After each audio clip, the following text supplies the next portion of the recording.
Okay guys, ito yung water dispenser. Okay, usog ko lang ha. Wait lang, wait.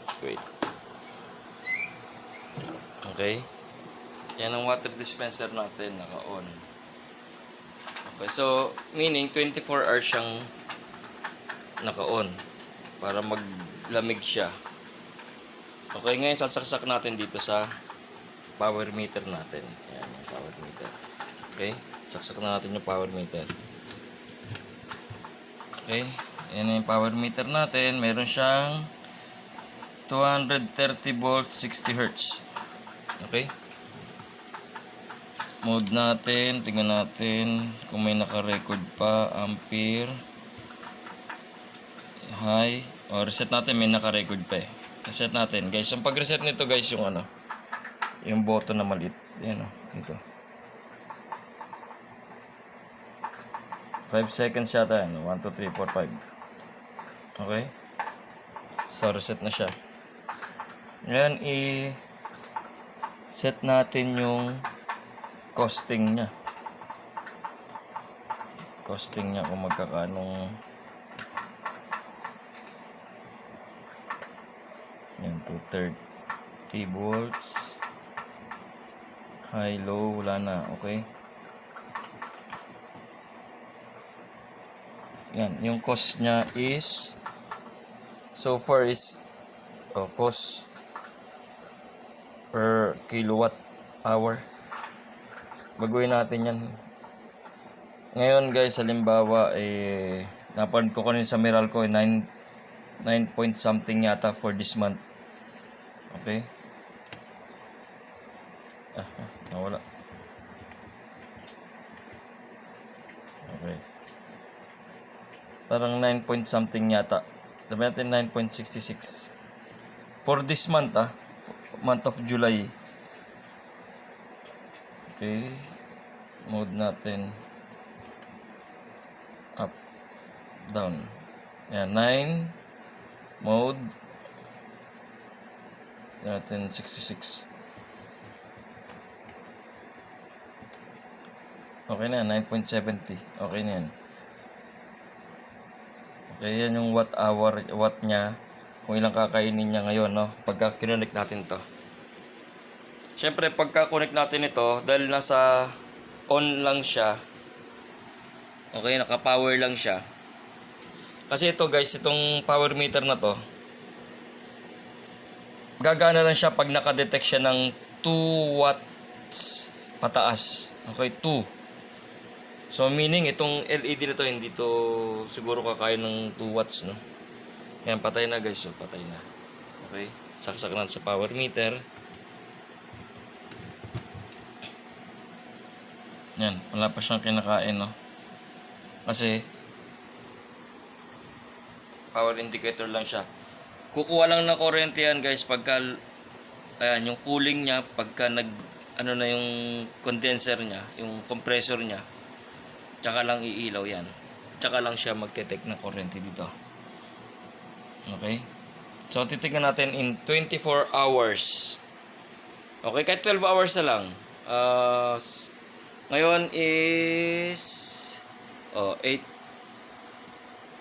Sabi mo ng 8:20 plus 12 hours, so 4 o'clock. 4 o'clock ba? Tama ba? 8 to 8 ng umaga. Ayan, 8 to 8 ng umaga. Tignan natin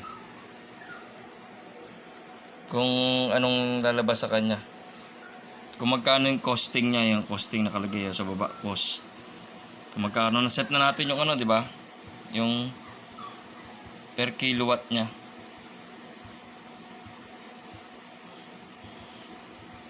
Yan, 9.70 per kilowatt. So, abangan natin siya by morning. Yan, aabangan natin siya by morning. Kung ano mangyari sa kanya. Okay? See you tomorrow. 8 o'clock in the morning, ha? Baka malita ako magising, baka 10 o'clock. Basta, titignan natin. Okay? Okay guys, yan, o. Na-timingan ko lang siya. Okay, umaandar siya ngayon, yung water dispenser natin, no? Kasi, gumagana yung cooling niya. Okay? 98. Pero kanina nag 140 yan, yung mataas yata. Mamaya makikita natin yung record niyan. Okay? So nagko-cooling siya. Pag ito lang, ibig sabihin kasi ito nga gumagana tong power meter natin pag 2 watts pataas. So ibig sabihin nito wala pa tong 2 watts. Kaya hindi niya na-detect. Pero kumakain na ng kuryente yun, pero hindi ganun kalaki kasi ang costing natin, yun pa lang 1.94. Okay, yan pa lang cost natin sa sinet natin na 9.70 per kilowatt hour. Yan pa lang siya 1.94 pa lang. Ang time na is almost 7:45 na. Okay? So matipid pa rin siya kung tutuusin. Kaya matipid tong dispenser na to. Okay? Kasi hindi naman kumakain ng mataas to eh. Gumagana lang palagi to. Doon lang kakain ng wattage. Pag nag-cooling nga, nagwa 100. Eh, tatakbo lang naman yung cooling nito within 2-3-5 minutes lang eh. So, wala na kaagad dyan. So, magpapahinga na naman siya. Okay? Kaya maganda mayroong gantong watt meter. Okay, mamaya antayin natin kung hanggang 8:20 no. 8:30 natin bunutin. Balikan ko kayo. Okay guys, 8:30 na. Okay, time check. 8:35. Okay. So, 12 hours na tumatakbo tong power meter natin na nakasaksak yung water dispenser. Pinaka total cost niya is 2 pesos. Okay? So more or less, sabihin mo ng 3 pesos kasi merong ilaw to eh. Tulad niyan, hindi umaandar yung kuryente dito. Yung indication na kulay blue, hindi umaandar. Although umaandar naman tong malit na ilaw. So, sabi sa manual, hindi man niya madedetect yung 2 watts pababa. So, ibig sabihin, kumakain pa rin ng kuryente pero hindi ganun kalakas. So, walang 2 watts to. Yung ilaw na yun. So, umaandar lang yung power meter natin pag umandar yung cooling ng compressor niya. Okay, so tipid, di ba? Yan, 2 pesos lang for 12 hours.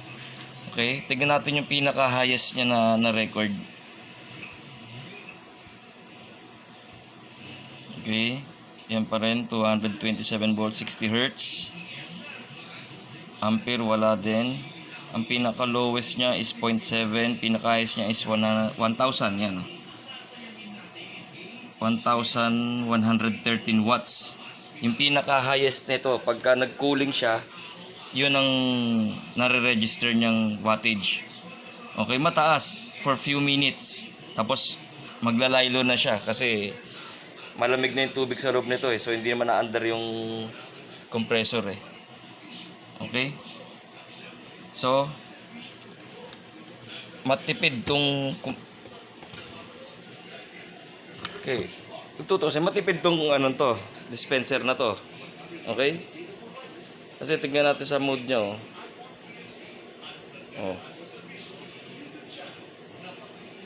Sa kilowatts niya kung ilan 2 point lang 2.11 lang. 2.11 ayan ang kinain niyang kilowatts. 0.218 kilowatts. Wala pang 1 kilowatt ang kinain niya.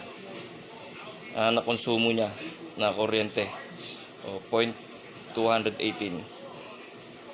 Okay? 0.21.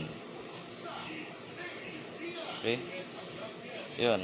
Ang lowest is 0.7 and highest is 1,113. For few minutes lang. Yan guys Yung total time niya na kumakain siya ng ganyang kalaki is 2 minutes. Okay? Yun. So, iti-test pa natin to sa iba. Testing natin sa aircon. Mamayang gabi. Kung ilan kakainin ng aircon. Makukonsumo niya. Okay? Okay. Thank you.